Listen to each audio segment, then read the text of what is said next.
if not in games, in practice. So being aware of those times you were successful. Highly athletic, competitive athletic people, they tend to focus on the negative times. They tend to remember their bad performances, all their mistakes, all because they have to improve, they have to get better.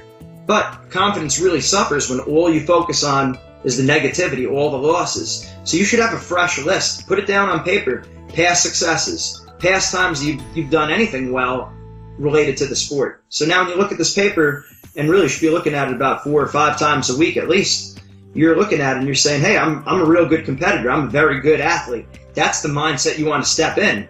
You know, you focus on your negatives, you work on things you have to improve, but you have to also know deep down that you are a very good competitor. Now this past success, it's that, and it's also your personal strengths. So what are areas that make you strong as a competitor, as an athlete, and also as a person? If organization, you were saying before, you're a very organized person, I would say that would probably carry over onto the field. That organization would be something you'd list as one of your personal strengths. Now, me, I said I wasn't as organized. I tend to wing things a lot, but maybe my ability to improvise is one of my strengths as an athlete. So that's something that I would also put down on paper. So it's, yes, you know, the strengths that are the past accomplishments. I won a county title, I won a region title, that type of thing. Those might be accomplishments, but also my personal strengths might be my ability to improvise. Now, what do you say to an athlete that has not, you know, just starting out in the sport, that doesn't have success? Well, they always have their personal strengths. Okay. Their personal strengths that can and will carry over to the field, right? The field of play.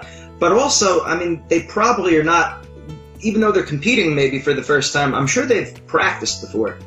And there has to be some indicators of success at some level, even if it wasn't, okay, so as a wrestler, the worst thing that could happen is you get pinned, right? So maybe one of their successes is just that in practice they didn't get pinned against someone who's wrestled for several years.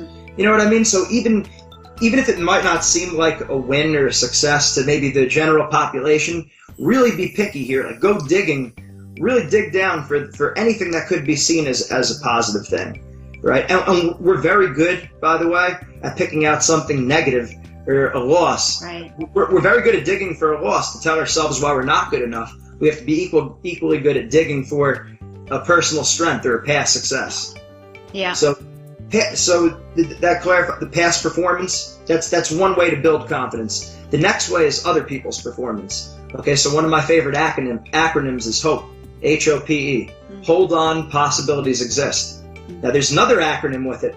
Here you get hope by hearing other people's experiences, right? So if you succeed in a sport, I say, you know, Wendy did it. I could probably do it too. But wait, it's not just Wendy who's had success with it. It's also this person and that person and another person. And all of a sudden it becomes, you know, I can do this, right? I think one of the things about The Biggest Loser on TV when you watch that is you see other people losing a lot of weight. And when you see all those people lose weight, you're like, you know what? They're doing it. They were heavy. That person was heavier than me. That person was, you know, very similar. This person's very similar to myself. I can relate to that person. So you want to have a whole list of other people who've succeeded in something that you're doing. And even if it's something that maybe you're trying to do something that no one else has done before, chances are someone else has come at least close to what you're trying to do. Or maybe they've done that, but in a different field. Like maybe no one's gone undefeated in I don't know, field hockey. So what about soccer? What about lacrosse? Try to pull from those other sports. And again, it's doing research, doing some digging, finding reasons why success is possible. So HOPE, hear other people's experience, and you learn, hold on, possibilities exist. Love it. Making those lists. And another thing with other people's performances, also, each sport has its own technical elements, its specific skills. And oftentimes, there's different ways of succeeding. There's no one right way in wrestling there's no one right takedown. There's several different takedowns you could do. Okay, so I would look at the skill that I use most frequently.